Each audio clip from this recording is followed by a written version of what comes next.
na tayo po ay ganito, nakapagtipon-tipon sa bawat sa atin.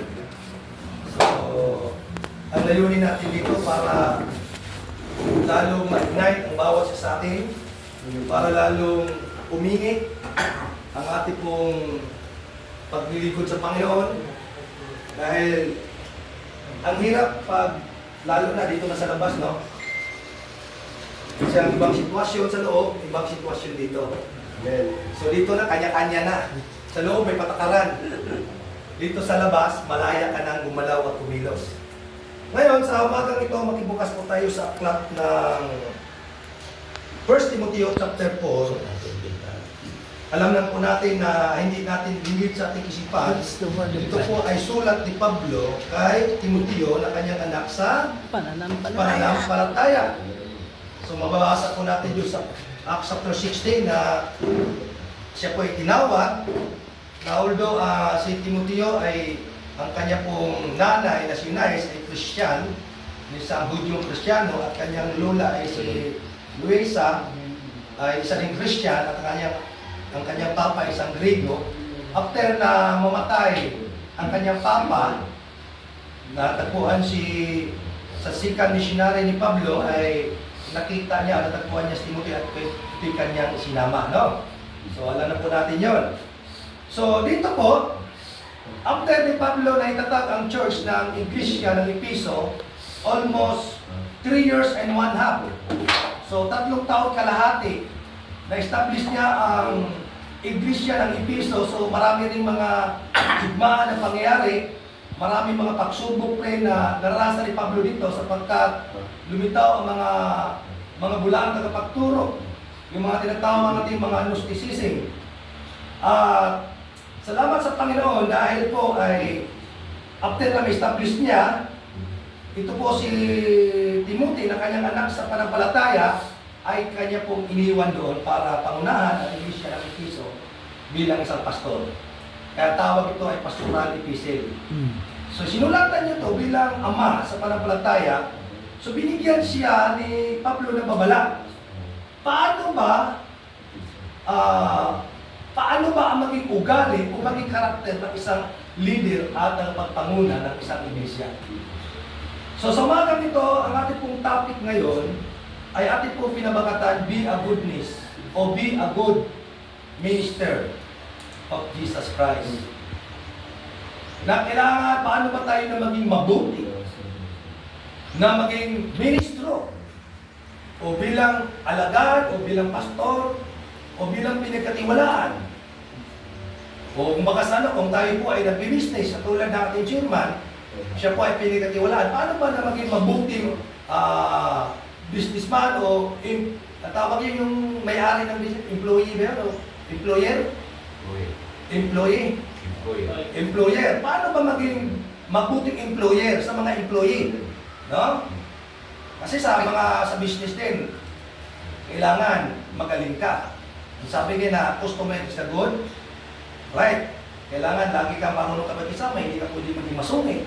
No? Hindi ka pwede lagi na kasimango. Kahit galit yung customer mo, kailangan hindi ka galit. Kasi pag once na pinapatulan mo, galit sila, galit ka rin, lalayuan ka niyan. Maging sa pagiging pastor din, ganun din. Pag hindi ka marunong makisama, makipag-ugwilo sa mga tao, sa mga tupa, lalayuan ka rin. Bakit ganun si pastor? Bakit ganun siya? Okay. Basahin po natin sa 1 Timothy chapter 4, verse 10 hanggang 16. Kung kayo po ay mayroong Biblia, samahan po niyo ako sa pagbabasa. Dito po sa 1 Timothy chapter 4. Kung kayo po ay mayroong Bible dyan, sabay-sabay po natin basahin. Verse 10. 1, 2, 3, go! Dahil dito, nagsisikap tayo, Tagalog yun sa atin ha, nagsisikap tayo at nagpapagal sapagkat umaasa tayo sa Diyos na buhay at nakapagligtas ng lahat ng mga tao, lalo na ng mga mananampalataya. Verse 11. Ituro mo at ipatupad ang lahat ng ito. Verse 12. Huwag mong hayaang hamakin ka ni naman dahil sa iyong kabataan. Sa halip, sakapin mong maging Halimbawa, sa mga mananampalataya, sa iyong pagsasalita, pag-uugali, pag-ibig, pananampalataya, at malinis na pamumuhay. Verse 13. Habang wala pa ako riyan, iukol mo ang iyong panahon sa pagbabasa ng kasulatan, sa harap ng mga tao, sa pangangaral, at sa pagtuturo. Verse 14. Huwag mong pabayaan ang kaloob ng Espiritu Santo na ibinigay sa iyo nang magsalita ang mga propeta at ipatong sa iyo ng mga pinuno ng iglesia ang kanilang kamay. Verse 15. Isagawa mo ang mga ito at pag-ukulan mo ng panahon upang makita ng lahat ang iyong paglago. Verse 16, last. Pag-aingatan mo ang iyong pagkilos at pagtuturo. Patuloy mong gawin ang mga bagay na ito upang maligtas ka, pati na ang mga nakikinig sa iyo. So, purihin po ang pagkabasa sa banal na kasulatan ay manalangin. O Diyos, Ama na makapangyarihan sa lahat, salamat po sa iyong salita na ako po ngayong binasa. At ang iyong salita, ito po ay aming pagnilinilayan, unawain at indihin, at hindi lamang ito itindihin, kundi sa puso at pamuhay, sapagkat ang iyong salita ay nagbigay sa amin ng palaala, kalakasan, at ang iyong salita ay makapangyarihan ang siya nagbabago sa amin sa loob ng kulungan. Salamat, Panginoon, sapagkat sa iyong salita ay makapangyarihan at buhay. Ito po ang nagbabago sa amin at nagtuturo sa amin sa tamang landas upang makapamuhay kami na may kabanalan at may katwiran at ayon sa iyong kalooban. Kaya Lord, salamat po. Purihin ka, takilaan ka sa pangalan ni Kristo Jesus. Ang lahat ay magsabi ng Amen. Okay. Mayroon po tayong 4 na bagay na ating pong bigyan diin o puntos data natin pong ngayon. Ito po sa verse 10 to 11 at binalikan ko rin po yung verse 7 to 11. Atin pong makita dito yung there must be discipline in our personal life. So verse, ako makita natin sa verse 7 hanggang 11. Yung tinatawag na there must be discipline in our personal lives. Dapat higit na disiplinahin ang ating sariling buhay. Ang pinag-uusapan po dito, hindi yung buhay ng ibang tao.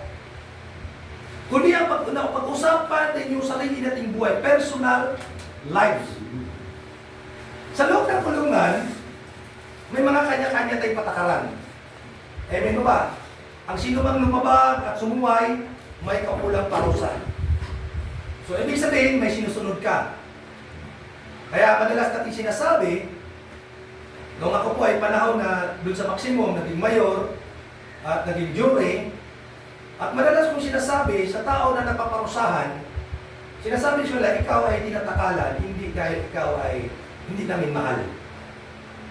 O para bagas tiryado ka sa pangkat. Kaya ka naparusahan dahil mahal ka namin at ito isang pag-disiplina para sa iyo. Na yung ginawa mo ay hindi tama at mali. Para hindi sila magtanim ng puot at galit. Lagi nung nag-umandir ako sa medium, yan na madalas ko sinasabi sa kanila, ang kinakayaw ko lang talaga yung mamugbog ng tao. Hindi ka kumandir diyagas, talagang malakas din siya mamugbog. Ako ayaw ko, kasi sabi ko, may patakaran tayo, idaan sa matamang pagsiyasat bago igawad ang parusa. Kasi is mga mankulan na mahilig mamugbog, pagdating ng riot, pagdating sa loob ng lupa kasi, sumisigaw, labas na lahat ng matapang, yung mga manungkulan, yung mga matapang sa kapusan. Pagdating ng riot, nasa loob tago. Ayaw lumabas. So, sa pasilita, tayo po ay may patakaran sa loob ng kulungan. Bakit sinabing ito personal discipline? Sapagkat tayo po ay nasa labas na. Amen? Malaya na po tayo kumilos at gumalaw. Pwede mong gawin ang lahat ng bagay, lalo pag wala nakakita. Pero sa Diyos, alam naman natin na walang malilihim at walang may tatago. Bakit po sinabi na discipline our personal life? Sapagkat nice ito, sabi po dito number 1 natin makita dito, no? Yung number 1, Roman number 1, yung unang punto natin, na dapat higit ha, na disiplinahin ang ating sariling buhay. Una, discipline of the spirit. Ano sabi sa verse 10? Yung pinasa natin kanina, ang sabi dito, ating balikan sa verse 10. Ang sabi dito sa verse 10, dahil dito, magsikap tayo at magpagal. So mayroong sakripisyo, magpagal, at naroon yung pagpupursige.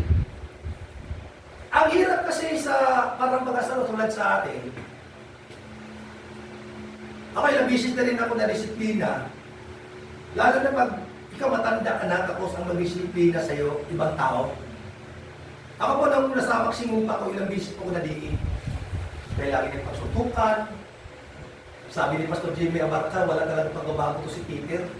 Pastor Tulay, ano na yun? Maging doon sa medium, si Pastor Tulay kasi magkasama kami doon sa MPA. Ilang bisis na po nadiin rin doon. Ngayon pang ano yung si Ronald, yung makulit. Nasapak rin yun, binigyan ko ni Pastor Edgar. Kami pag-disiplina, wala na yung doon sa maximum pa ang patakaran namin, panahon ng Pastor Jimmy Abarca, pag once ikaw nakakasala, hindi ka alisin, hindi ka patatayuin, lagi ka magturo. Nalala ko yung ni Pastor Jimmy nun sa akin, o bilang, pero lahat ng pribilyo, yung biyaya, yung galing kay Mami Olga, hindi mo, wala ka makukuha. Ba, may allowance kami, may biyaya, wala ka makukuha, tingin lang ako. Makikita ko pero hindi ko matitikman. Oh? Kasi disiplina, tingin ka 3 months. Pero ang ginagawa na sa akin, lahat ng elder na doon, bigyan ako ng talata tungkol sa init ang ulo. Ito yung action mo yun. Huwag ka magturo sa akin. Ituro mo. Suruan mo ang sarili mo. Huwag ako magpipag-away. Ano minsan ka? Tatanungin ako ng mga elder. Ano masasabi mo sa sarili mo yan? No? Magpipbreak ako sa sarili ko. Hindi ko magturo sa kanila. No? Yan ang ginawa nila. Ako natututo ako ng kay Pastor. Na ituro mo sarili mo, huwag ka magturo sa amin. Ang tama yung sinabi ni Pastor kahapon. Yung tinuro ni Pastor Dante, bago mo ituro sa membro mo, sa ano, turo mo na sa sarili. Ito po talata nito, ito pinagbigay habon din po sa akin. Kasi alam naman talagang tayo po ay, wala na sinabi ko, kung hindi natin kaya disiplina sa sarili natin. Tapos yung iba mag-disiplina, para ba nakakaya, no? Naranasan ko, si Go Pulverio, anak ko lang sa Paramplataya yon. Tapos si Pastor Noli, akay ni Go. Siyempre, pastor na sila.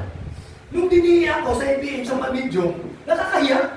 Ang nag-iisa yung akay mo. Oo. Nag-iisa na sa'yo. Ikaw tatay sa mga tapos dinihin ka doon sa dinispina ka ng ano mo. Parang nakakaya. Na ano, oo. Parang nasa ito. Pag nangyari talaga ang dami. Kaya, sabi ko, pag tayo talaga, pag hindi natin disiplina talaga sila, kaya sabi ko nga dito, nangyari na rin, dami rin yung pangyari dito sa labas. Hindi dito ako doon sa Christian Growth Ministry. Binibigyan ako dati ni Pastor na, alawan. Binibigyan ako ni Pastor Lito noon, yung 5, Limbon 1. Siyempre, pag isa ka lang, yung kaaway pumapasok, kumikilos. Kaya ngayon, ingat ako sa mga kachat-chat-chat, sa mga ano. Siyempre, sa atin, wala namang matatago talaga sa harapan ng Panginoon, ilantad ka. Siyempre, napahiya ako. Kaya walang blessing. Yung tupayan na binigay ni Pastor Lito na wala. So, doon ko nakikita na ang dami. Kasi nung ako po ay lumaya, talagang, although naglilingkod ko sa may tama na sinabi ni Pastor, ang dami naglilingkod sa Panginoon, pero mayroong mga ginawa. Hindi mo nakikita, pero nakikita ng Diyos. At balang araw, ilalantad ka rin. Amen? Minsan nga, may hani. Napost mo sa mga pastor. Sinabi ko, may hani ka pala. May ano ka